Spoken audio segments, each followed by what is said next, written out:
오늘부터 이제 로마서를 묵상합니다. 에스라, 느헤미야를 통해서 무너진 우리의 성전, 성벽을 회복하고 예배 공동체의 계획을 통해서 하나님께서 합당한 모습으로 원하는 그 모습으로 서자하는 의미에서 에스라와 느헤미야를 살폈고, 이제 온전히 회복되어진 예루살렘 성벽과 성전처럼 우리 안에 진정한 그 복음의 은혜를 통해서 또 믿음으로 회복되어져야 할 이때에 우리가 이 로마서를 통해서 하나님께서 우리에게 말씀하시는 바 그 뜻들을 살피는 시간이 되셨으면 합니다. 이 로마서는 기독교의 진리를 가장 잘 요약한 성경의 보석 중에 보석으로 이렇게 알려져 있습니다. 많은 사람들이 이 로마서를 읽고 심령이 살아나는 부흥의 회복의 역사를 많이 경험하게 되었습니다. 제가 청년들 사역할 때도 이 로마서를 하면서 아마 가장 많이 울었던 것 같아요. 말씀을 전하면서 그냥 매 시간마다 눈물 콧물 벅벅 흘리면서 니들은 왜 그랬니? 라고 외쳤던 그 말씀이 바로 로마서였습니다.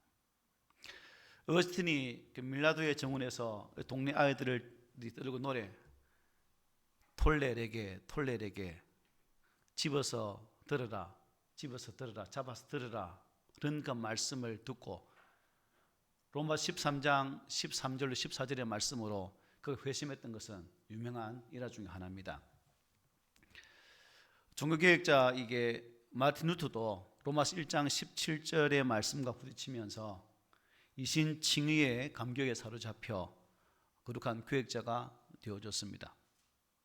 천로역정을 지었던 존 번연도 그렇고 감리교 창시자였던 요한 웨슬리도 그렇고 이 로마서를 통해서 놀라운 은혜를 체험하고 구원의 확신을 가진 바가 있습니다. 개인만이 아니라 교회 공동체도 이 로마서를 설교하면서 풍성한 하나님의 은혜를 체험했다는 고백들이 참 많습니다.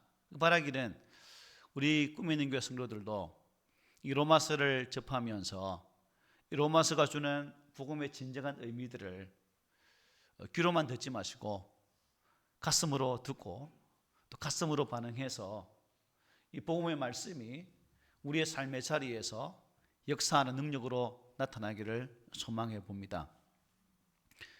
이 로마서가 많은 사람들의 영혼과 교회 영적 부흥의 불을 지핀 역사적 실체들이 있기 때문에 설교자들에게는 이 로마서 설교가 바로 꿈의 설교다. 저도 이제 사도행전 할 때에 로마서를 먼저 할까 사도행전을 먼저 할까 고민 중에 그의 주제가 또 교회의 문제였고 전도였기 때문에 사도행전을 먼저 했고 이제 비로소 로마서를 하게 됩니다. 루터는 로마서에 대해서 이렇게 말하고 있습니다.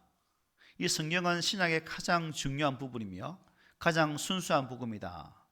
모든 기독교인은 로마서를 한 단어 알아야 하며 외워야 한다. 또한 그것을 마치 일용할 양식처럼 날마다 묵상해야 한다. 로마서는 아무리 많이 읽고 묵상해도 지나치지 않다. 더 많이 묵상하면 할수록 더 가치가 있게 되며 오묘하고 좋은 맛이 나게 될 것이다. 좋은 맛을 한번 느껴봅시다. 칼빈도 이렇게 말합니다.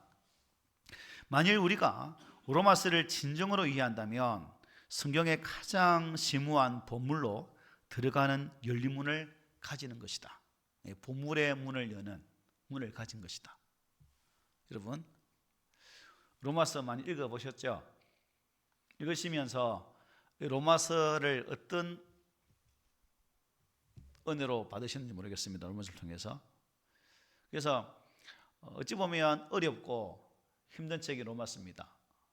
논리적으로 설명하면서 논문과도 같은 그러한 책이다라고 많은 중경학자들이 또 평가를 하기도 합니다.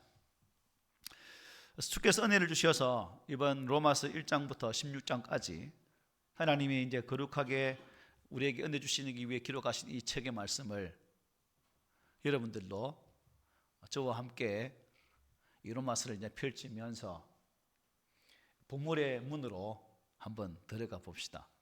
그리고 이 문을 활짝 여셔서 이 복음서 안에서 복음의 본물, 복음의 진정한 가치, 복음의 진정한 의미들을 키워내는 그런 시간들로 삼았으면 합니다. 오늘은 첫 시간이니까 본문의 자세한 내용은 이제 다음 주부터 하기로 하고 복음에 대해 서론적으로만 살펴보도록 하겠습니다. 로마서는 편지죠. 편지 형식을 띠고 있는 전형적인 서신서입니다. 그러나 그 안에는 죄인을 구원하는 하나님의 복음이 아주 정교하게 논리적으로 잘 담겨 있다라고 볼 수 있습니다. 바울이 로마 교회에 보낸 이 편지는 학자마다 틀리지만 55년에서 57년 사이, 57년경에 고린도에 있는 가이오의 집에서 드디오가 대피를 해서 기록한 책이 이 로마서입니다. 여러분, 바울은 왜 이 로마서를 기록하게 되었을까요? 왜 로마에 있는 성도들을 향해서 이 서신을 써서 보내야 했을까요? 로마 교회는 사도행전 2장에 보면 오순절 성령의 강림 은혜가 임합니다. 그때 디아스포라 유대인들이 오순절의 성령 은혜를 체험하고 다시금 저들의 고향 로마로 돌아가서 로마에 세운 교회가 바로 이 로마 교회입니다. 그러니까 처음에 세워졌을 때는 그들 속에 그 성령의 놀라운 감동의 역사가 살아 있었겠죠. 그리고 그 강력하신 이끄심이 함께했기 때문에 로마의 한 중심 도시에 교회를 세워서 주의 나라를 확장하게 되었다는 겁니다. 그래서 우리가 로마서를 보면 이 안에는 최소한 4가지의 목적이 담겨 있습니다. 첫째는 뭐냐 하면 신학적 동기죠. 편지의 서두, 즉 1장 1절 7절과 또 말미 인사인 16장 25절 27절에 나타난 대로 복음 자체를 잘 설명하기 위해서 이 로마서가 기록되었습니다. 또 한 가지는 로마 교회에 있는 이방인 신자와 유대인 신자들의 화해를 위한 교회론적 동기로 기록되었어요. 그러니까 이방인과 유대인들이 결국 어떻게 했다는 거예요? 서로 반목하고 있는 상태였다는 거죠. 그래서 하나로 만들기 위해서 이 책이 기록되었다. 첫 번째는 바울의 꿈이 뭐예요? 땅끝으로 가서 복음을 전하는 겁니다. 그래서 선교적 동기에 의해서, 즉 스페인까지 하나님의 거룩한 복음의 말씀이 증거되기를 원하는 그 의미 또한 이 로마서에 담겨 있다는 거예요. 선교적 동기가 담겨 있다는 겁니다. 그리고 마지막으로는 4번째 뭐냐면 예루살렘 교회에 전달되어질 구제 헌금에 도움을 받기 위해서 이 책이 기록되었다고 볼 수가 있습니다. 이 4가지의 동기는 결국 이 복음이라는 주제 아래에서 모두 하나의 흐름으로 이렇게 다 연결되어 있는 것을 보게 되죠. 로마 교회가 바울이 설명하고 있는 복음을 잘 이해하고 은혜를 받으면 어찌 된다는 겁니까? 그 공동체 안에 이방인과 유대인의 화해가 일어나게 되는 것이고, 그렇게 복음을 하나 되어진 교회는 선교를 위해서 협력하며 헌신할 수 있게 되는 것이고, 또한 복음을 깨달아서 복음의 거룩한 동력자가 될 수 있다는 사실입니다. 그러면 우리도 이 로마서를 보면서 이러한 깨달음이 있다면 우리도 하나님의 거룩한 복음, 즉 하나님 안에서 하나 되어지는 은혜가 있을 것이고, 또 선교적 목적으로 하나님의 교회가 쓰임받도록 헌신하게 될 것이고, 그 속에서 하나님의 사심을 나타내는 교회로 서갈 수 있다는 사실입니다. 이 거룩한 편지의 주제가 무엇이라고요? 복음입니다. 여러분, 왜 많은 사람들이 로마서를 읽고 인생이 바뀌게 되었을까요? 왜? 성경 중에서도 이 로마서가 복음을 가장 차근차근하게 정말 논리적으로 잘 설명해 주고 있기 때문입니다. 루터의 표현처럼 로마서는 가장 순수한 복음이에요. 복음의 엑기스를 짜놓은 진짜 순복음이라고 말씀드리고 싶습니다. 복음이 무엇입니까, 여러분? 우리가 잘 아는 굿뉴스, 좋은 소식입니다. 가장 기쁘고 즐거운 소식이 복음입니다. 유앙겔리온. 이 히라보는 로마에서는 어떨 때 사용되어지냐면 황제의 자녀가 태어났을 때 복음이라고 합니다. 그리고 황제 궁에서 좋은 소식이 일어날 때 그것을 복음이라고 말했습니다. 그리고 전쟁에서 승리하여서 성전보를 올리고 할 때 들려온 소식을 복음이라고 말했습니다. 그런데 바울은 이 유한겔리온을 그것을 복음으로 말하지 않고 그리스도를 복음이라고 말씀하고 있는 거죠. 우리의 죄와 우리의 연약함들을 다 친히 담당하신 오직 한 분 그리스도가 참된 복음이라고 바울은 힘주어 이 로마서에서 말씀을 해주고 있다는 겁니다. 세상의 기쁜 소식, 세상의 즐거운 소식, 세상의 평안의 소식이 복음이 아니라 진정한 복음은 오직 예수 그리스도가 그분이 복음이다라고 말씀해 주고 있는 거예요. 로마서가 말하는 복음은 모든 인류와 자연과 하늘과 땅, 보이는 것과 보이지 않는 것, 선과 악, 그리고 빛과 어둠을 모두 포괄하는 모든 것에 영향을 미치는 그러한 소식이라는 거예요. 그러므로 우리 성도들도 이 유한겔리온, 이 복음의 소식이 여러분 속에 정말로 기쁨으로 회복되었으면 좋겠습니다. 여러분, 이 모든 영역에 미칠 기쁨의 소식이 무엇입니까? 누구일까요? 바로 예수 그리스도라고 말합니다. 여러분, 왜 예수 그리스도가 복음일까요? 왜? 이 세상의 모든 영역이 죄로 말미암아 깨어지고 또한 고통 가운데 신음하고 있을 때, 인생만 아니라 모든 피조물이 허무한 데 굴복하고 있을 때, 그 모든 굴복과 허무와 어둠 속에서 예수님이 십자가 죽으심을 통해 진정한 그 어둠을 파하시고 죄를 파하시고 죽음을 파하시고 승리하심으로 우리에게 진정한 삶의 의미와 목적을 주셨기 때문에 이 복음이 우리의 삶의 기쁜 소식이 될 수 있다는 사실입니다. 누가 여러분 죄로 깨어진 이 하나님 관계를 회복할 수 있겠습니까? 어떤 인생이 하나님과의 이 관계를 회복할 수 있겠습니까? 하지만 인생은 이 회복에 어떠한 것도 할 수가 없습니다. 그러나 오직 한 분, 죄 없으신 독생자 예수 그리스도가 육신을 입고 이 땅에 오심을 통해서 이 문제를 단번에 해결해 주셨다는 사실이에요. 이 사실이 믿어져야 우리는 진정한 복음의 은혜 안에 있는 것이고, 우리 또한 이 복음으로 하나님의 거룩한 나라를 전할 수 있는 성도가 될 수 있다는 사실입니다. 이 복음이 없기 때문에 기쁨이 없는 것이고, 이 복음이 없기 때문에 신앙생활에 의미가 없는 것이고, 이 복음이 없기 때문에 말씀의 가치를 모르는 것이고, 이 복음이 없기 때문에 진정한 말씀의 의미, 예배에 대한 참된 의미를 깨닫지 못한다는 사실이에요. 나아가 이 복음이 없기 때문에 내게 주어진 진정한 사명의 의미도 발견하지 못한다는 것입니다. 여러분, 내가 살아가는 이유와 목적이 무엇일까요? 내가 하나님께서 구원받은 은혜를 누리고 있는 자가 되어진 이유가 무엇일까요? 그것은 오직 이 복음의 거룩한 사명에 쓰임받기 위함이라는 거예요. 그러므로 오늘 우리 성도들이 비록 한 사람의 어떠한 고통 속에서 해방되는 것을 즐거워하지 아니하고 예수로 말미암아 회복되어진 그 은혜가, 예수로 인해 주어진 참 생명의 그 가치가, 예수 안에 있는 진정한 인생의 참 목적을 발견함으로 그 속에서 하나님의 부활을 가진 자로 변화되어서 하나님의 거룩한 뜻으로 인하여 하나 되어지는, 그리고 하나님께 영광 돌리는 그러한 귀한 길을 걷기 위해서는 이 복음이신 유일하신 예수 그리스도를 온전히 붙잡아야 되는 거예요. 우리는 이 세상에서 많은 것을 붙들고 싶죠. 눈에 보이는 것들, 내가 얻어야 하는 것들, 이것으로 채워져 있으면, 또한 어떤 스펙들이 내게 차여져 있으면 내가 살아가고자 하는 그 삶의 방향들이 좀 더 수월해질 것이다라고 생각할 수 있겠지만, 그것도 중요하지만 더 중요한 것은 이 땅을 지으신 하나님과 그분께서 보내주신 이 예수 그리스도를 참으로 만나는 것이 더 중요하다는 거예요. 여러분, 이 사실을 믿으십니까? 예.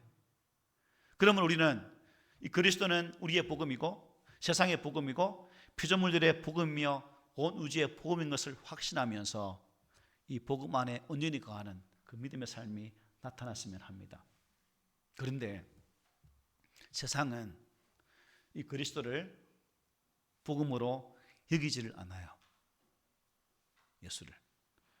세상에서 가장 기쁜 소식은 무슨 소식일까요? 부자가 되었다는 소식. 오늘 코인을 샀는데 코인이 대박 났다는 소식. 주식을 샀는데 주식이 급등했다는 소식.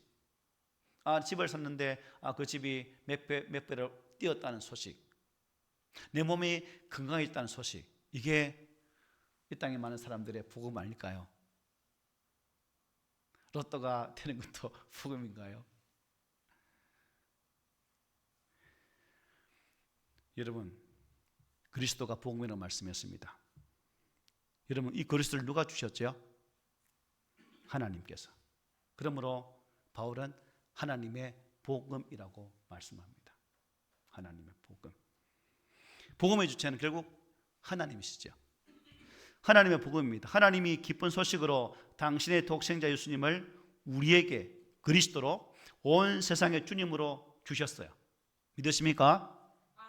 하나님이 주신 그리스도의 가치를 안다면 그리스도가 하신 일에 세상과 우리 자신과 인류가 온 우주와 모든 피조물에 끼친 그 은혜를 우리가 그 은혜의 무게를 안다면 우리는 왜 그리스도가 기쁜 소식인지를 알게 될 것입니다. 사람들은 여러분 날 때부터 무슨 종으로 태어나요? 죄의 종으로 태어납니다. 그리고 죄의 길들여져 살아갑니다. 때문에 그 속에 살기 때문에 죄가 죄인지도 모르고 왜 죄가 해결되어야 될 문제인지를 알지를 못해요. 자, 어떤 사람이 감옥에서 태어났다고 생각해 보겠습니다. 감옥에서 태어나서 감옥에서 자라다 보니까 보고 듣고 느끼는 모든 것들이 폭력과 살인과 이런 게 일상이죠. 근데 그 안에서 살다 보니까 이게 죄가 죄인냐 몰라요. 감옥에서 태어났기 때문에 감옥 바깥의 자유로운 생활도 모르는 것이고 감옥 바깥의 그 귀한 공기도 알지 못한다는 겁니다. 우리 인생이 뭐예요? 바로 그렇다는 거죠. 마치 감옥에서 태어나서 감옥에서 자라고 또 감옥에서 태어나서 오직 감옥만 전부인 것 양 우리가 알고 있다는 겁니다. 우리는 태어날 때부터 죄인으로 태어나 죄인으로 살기 때문에 죄 아래의 삶이 아주 자연스러워요. 자연스러우면서 그 삶의 그 비천함과 불행을 이 자연스럽기 때문에 전혀 알지를 못해요. 이게 불행한 것인도 알지 못한다는 거예요. 그러나 이런 인생을 불쌍히 보시고 하나님께서 그 중에 일부를 그리스도 안에서 택하여 건져 주셨습니다. 얼마를요? 일부를. 전부가 아니에요. 누구를 건집니까? 외모를 봅니까? 조건이나 자기를 보십니까? 아니죠. 하나님의 기쁘신 뜻대로 오직 하나님의 주권자의 뜻대로 건져 주시는 거예요. 건져서 감옥 밖의 자유의 나라를 생명의 나라를 구원의 나라를 우리에게 선물로 주시는 거예요. 여러분 이 선물을 가지고 계십니까? 골로새서 1장 13절 보십시오. 그가 우리를 흑암의 권세에서 건져내사 그의 사랑의 아들의 나라로 옮기셨다. 구원은 결국 뭐예요? 옮깁니다. 이동이라는 거죠. 어디에서?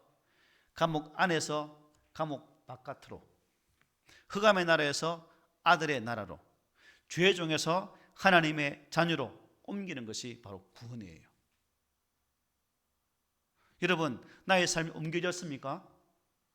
예수 그리스도 안에서 어둠의 자리에서 빛의 자리로 옮기셨습니까? 흑암의 자리에서 하나님 자녀로 나의 위치가 이동되셨습니까? 이 확신이 있습니까? 이 확신이 있어야 되는 거예요. 죄 아래 살았던 과거의 삶은 나의 힘으로 여러분 도무지 나올 수도 없었던 아주 깊은 감옥 그리고 사망의 감옥이었습니다. 거기서 나올 생각도 없었고 우리는 그 속에 살다 보니까 나올 이유도 모르는 거죠. 왜? 바깥의 참 자유의 맛을 모르기 때문에. 그런 나를 건져주셔서 생명을 주셨고 빛을 주셨고 구원을 주셨고 아들의 권세와 자유를 주신 분이 누구십니까? 바로 예수 그리스도라는 사실입니다. 그러므로 예수가 복음이죠. 나를 건지기 위해서 하나님의 아들이 육신을 입고 이 땅에 오셔서 십자가에 달려 죽으시고 부활하셨습니다. 그분의 출생, 그분의 자라나심, 십자가의 죽으심, 부활, 성천하심, 성령의 보내심, 다시 오실 재림, 모두가 복음이라는 거죠. 그리스도가 그러므로 복음이라는 겁니다. 하나님이 이 그리스도를 주셨기 때문에 결국 또한 하나님 복음이라고 말할 수 있는 것이죠. 여러분, 오늘 읽었던 바울의 설명을 한번 보십시오. 우리 본문 1절로 4절을 함께 읽어볼까요? 시작. 예수 그리스도의 종 바울은 사도로 부르심을 받아 하나님의 복음을 위하여 특정함을 입었으니 이 복음은 하나님이 선지자를 통하여 그의 아들에 관하여 성경에 미리 약속하신 것이라. 그의 아들에 관하여 말하면 육신으로는 다윗의 혈통에서 나셨고 성결의 영으로는 죽은 자들 가운데서 부활하사 능력으로 하나님의 아들로 선포되셨으니 곧 우리 주 예수 그리스도시니라. 아멘. 여기 보니까 바울은 우리 주 예수 그리스도를 선지자를 통해 성경에 약속된 대로 육신으로 다윗의 혈통으로 나셔서 우리를 위해 죽으시고 부활하사 능력으로 하나님 아들로 선포된 하나님의 복음이다라고 선포하고 있습니다. 나를 건져서 아들의 나라로 옮긴 그리스도, 피조물을 허무한 데서 건지셔서 오직 하나님 은혜 자리로 옮기신 그리스도, 죄로 깨떨어진 하늘과 땅을 그리스도 안에서 통일시키시는 그 그리스도가 복음이고, 그 복음의 가치를 아는 사람은 이 복음이신 그리스도를 결코 부끄러워하지 않게 되는 거예요. 부끄러워하지 않는다는 것은 복음을 자랑한다는 말씀이죠. 그래서 로마서의 중심 구절인 로마서 1장 15절부터 17절은 이렇게 증거합니다. 그러므로 나는 할 수 있는 대로 로마에 있는 너희에게도 복음 전하기를 원하노라. 내가 복음을 부끄러워하지 아니하노니 이 복음은 모든 믿는 자에게 구원을 주시는 하나님의 능력이 됩니다. 먼저는 유대인에게요 그리고 헬라인에게로다. 복음에는 하나님의 의가 나타나서 믿음으로 믿음에 이르게 하나니 기록된 바 오직 의인은 믿음으로 말미암아 살리라 함과 같으니라고 증거합니다. 예수의 복음은 믿는 모든 자에게 구원을 주시는 하나님의 능력이 된다고 증거합니다.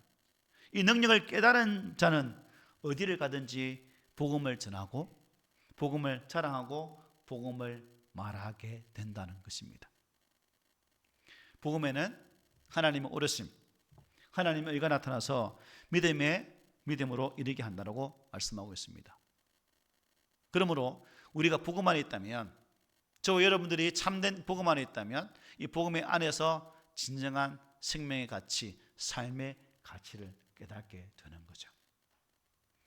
왜 바울이 그토록 여러분 로마를 가고 싶어 했습니까? 왜 그렇죠? 이 복음을 전하기 위해서입니다. 복음을 전하기 위해서. 로마에 있는 사람들에게 복음을 전하고 싶어서 로마로 그토록 가고 싶어 했습니다. 바울은 그야말로 복음의 어떤 사람일까요? 미친 사람이었습니다. 그의 생각 속에는 오직 복음밖에 없었어요. 어떻게 하면 이 복음을 더 많은 사람들에게 전할 수 있을까? 어떻게 하면 이 복음으로 더 많은 사람을 그리스도께로 인도할 수 있을까? 그것이 바울의 최대 관심사였습니다. 바울의 혈관 속에는 코카콜라 회장이 말했죠. 내 혈관 속에는 뭐가 흐른다고? 코카콜라 흐른다고. 결국 바울 혈관 속에는 뭐가 흐르는 거예요? 오직 예수 그리스도만 흐르게 되었다고 볼 수 있는 거죠. 그는 자기가 하나님의 복음을 위해서 택정함을 입었다고 고백합니다. 그리고 그 복음을 위해서 자신에서 그리스도의 종, 노예가 되었다라고 선언합니다. 여러분, 오늘 우리들의 생각을 지배하고 있는 것은 무엇일까요? 제가 어느 집에 가서 그 성도의 남편의 생각 속에 말을 들어보면서 느낀 게 여행과 차 두 가지밖에 없다는 것을 생각하고 그분의 아내 되는 분에게 오늘 남편 오면 이제 내 구조 속에 여행 차를 좀 빼고 그 속에 교회를 좀 집어넣어주면 좋겠다라고 말을 하고 왔어요. 그게 될지 안 될지 모르겠지만 우리의 생각 속에 나의 뇌 속에 무엇이 나의 뇌를 차지하고 나의 뇌를 구조를 이루고 있을까? 우리가 생각하는 그림 있잖아요, 그죠? 그는 그 구조, 내 구조. 우리가 정말 하나님의 영광과 역사가 나타나는 삶을 살기를 원한다면 다시 하나님의 거룩한 복음으로 돌아가야 됩니다. 이 복음이 나를 살릴 수 있도록, 이 복음이 하나님의 교회를 살릴 수 있도록, 이 거룩한 복음이 이 땅, 이 민족, 열방을 살릴 수 있도록 우리는 다시금 이 복음 속으로 들어가야 됩니다. 그리고 그 그리스도 안에서 우리가 해야 될 진정한 복음의 사명에 대한 답을 찾아야 됩니다. 여러분들이 바로 이 답을 찾았으면 좋겠습니다. 바울이 그토록 로마에 있는 너희에게 가기를 전한다고 말했던 것은 복음을 전하기 위함이었습니다. 여러분, 로마에 있는 교회 이미 복음 위에 세워진 교회입니다. 그죠? 그렇지만 바울은 그들에 가서 다시금 복음을 전하기를 원했다는 거예요. 그러므로 이 말씀을 유추해 볼 때 복음은 교회 밖에만 전해져야 될 생이 아니라 복음은 교회 안에도 새롭게 전해져야 할 것이다라는 겁니다. 무엇인가? 우리들도 이 복음을 듣고 이 복음 안에서 진정한 생명의 가치가 무엇인지를 발견해야 된다는 거예요. 한 번 예수 믿으면 끝이 아니라, 한 번 구원받으면 끝이 아니라 그 속에서 더욱더 온전한 신앙인으로 진정한 구원받은 백성으로 살기 위해서 복음 속으로 다시금 우리가 들어가기 위해서 우리 또한 이 복음을 들어야만 된다는 겁니다.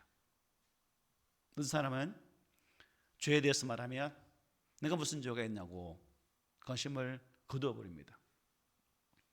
복음에 대해서 말하면 이미 알고 있는데 왜 설교합니까? 길을 닫아 버립니다. 전혀 말씀에 대한 관심이 없고 오직 내 생각, 내 가치관 속에 빠져서 다른 어떤 것들을 수용하지 않으려고 하는 것들이 오늘 이 시대의 사람들의 생각 구조입니다.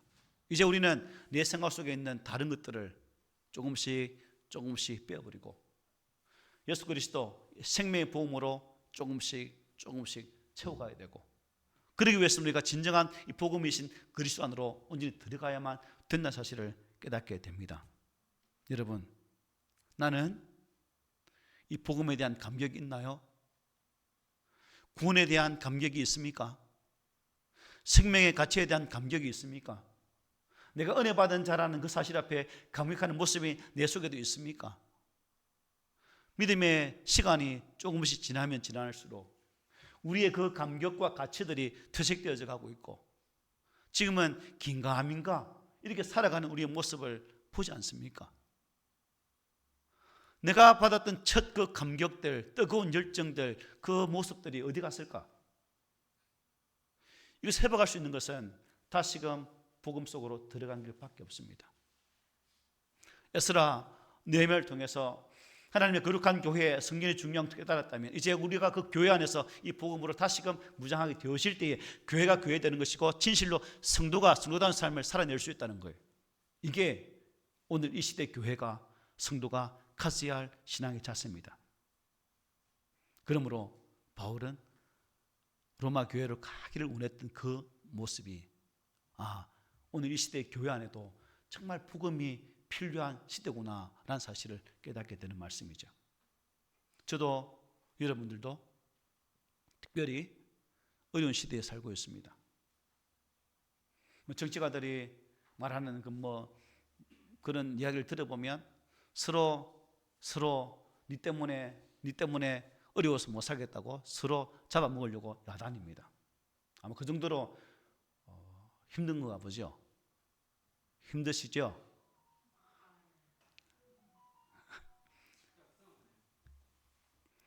여러분, 이 힘든 시대에 우리가 살고 있지만 정말 이 힘든 시대에 우리에게 필요한 것은 은혜로운 복음이라는 거예요. 이 은혜로운 복음이 내 삶을 차지하고 내 생각을 차지하고 나의 모든 것으로 고백되어질 때 이 힘듦 또한 이겨낼 수 있는 힘이 된다는 거죠. 예수 믿는 것이 바로 이런 가치가 있다는 겁니다. 세상 사람들은 힘들면 힘든 것으로 끝나요. 그럼 우리는 그 힘든 속에서도 진정한 하나님의 은혜를 발견하고 그 은혜 속에서 새로운 삶의 능력을 회복할 수 있다는 사실 아닙니까?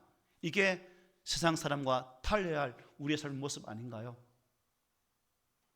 세상 사람들과 똑같이 느끼고 판단하고 그 외에 아무것도 없다면 예수 믿음의 의미가 무슨 의미가 있겠습니까? 안 그렇습니까? 여러분, 복음을 자랑하고 복음을 부끄러워하지 않는다는 말은 입만 열면 복음 한다는 뜻이 아니에요. 복음에 부끄럽지 않게 살아간다는 거예요. 나는 이 하나님의 복음에 부끄럽지 않게 살고 있습니까? 학교에서, 직장 생활 속에서, 우리의 삶의 영역 속에서 예수 믿는 자로서 부끄럽지 아니한 모습으로 나의 삶을 살아내고 계십니까? 바라기는 우리 모든 성도들이 죄에 대해서는 죽고 이 하나님의 의에 대해 살아 진정한 이 복음의 은혜로 무장하셨으면 합니다. 복음에는 하나님의 의가 나타나서 믿음에 이르게 한다고 말씀하고 있죠. 복음이 능력이 되기 때문에 그렇습니다. 힘든 이 시대 속에서 저와 여러분이 이제 로마서 1장에서부터 16장까지 이 말씀을 쭉 살피면서 그 복음 속에 들어가서 복음의 진정한 가치를 발견하고 그 복음의 가치에 합당한 오늘 이 시대의 성도로 세워지기를 갈망했으면 좋겠습니다. 하나님의 은혜가 아니면, 하나님 붙드심이 아니면 하나님 저는 어쩔 수 없습니다라는 그 고백으로 이 복음의 중심 되신 예수 그리스도를 꼭 붙잡았어야 합니다. 죄에 대해 죽고 하나님에 대하여 살아있는 삶은 우리의 일상을 하나님께서 기뻐하시는 거룩한 산제사, 영적 예배로 드리는 자리까지 나갑니다. 그래서 바울은 로마서 12장 이후는 교리적인 부분으로 말씀했지만 12장 이후는 실천적인 영역까지 말씀합니다. 그래서 후반부의 중심 주제가 로마서 12장 1절로 2절이죠. 우리 함께 읽어볼까요? 시작. 그러므로 형제들아 내가 하나님의 모든 자비하심으로 너희를 권하노니 너희 몸을 하나님이 기뻐하시는 거룩한 산 제물로 드리라. 이는 너희가 드릴 영적 예배니라. 너희는 이 시대를 본받지 말고 오직 마음을 새롭게 함으로 변화를 받아 하나님의 선하시고 기뻐하시고 온전하신 뜻이 무엇인지 분별하도록 하라. 아멘. 여러분, 우리의 생에는 목적이 있습니다. 우리는 우연히 던져진 그러한 존재가 아니에요. 우리의 생에는 사명이 있습니다. 사도 바울만이 아니라 우리도 하나님의 복음을 위하여 택정함을 입은 사람들입니다. 복음은 모든 믿는 자에게 구원을 주신 하나님의 능력이 됩니다. 복음은 죽었던 교회를 다시 살리는 능력입니다. 복음은 목표를 잃어버린 사람들의 가슴에 불을 지르는 능력입니다. 다시 복음을 들으면서 바울처럼 복음에 사로잡힌 자가 되어서 우리 모두의 남은 생애를 그리스도의 피 묻은 그 거룩한 은혜를 나의 삶의 자리에 잘 나타내고 또 전함을 통해서 이 땅 위에 오직 예수 그리스도만 나타나는 그 아름다움을 보여주는 신실한 성도들이 되기를 이 복음의 말씀으로 권면을 드립니다. 아멘.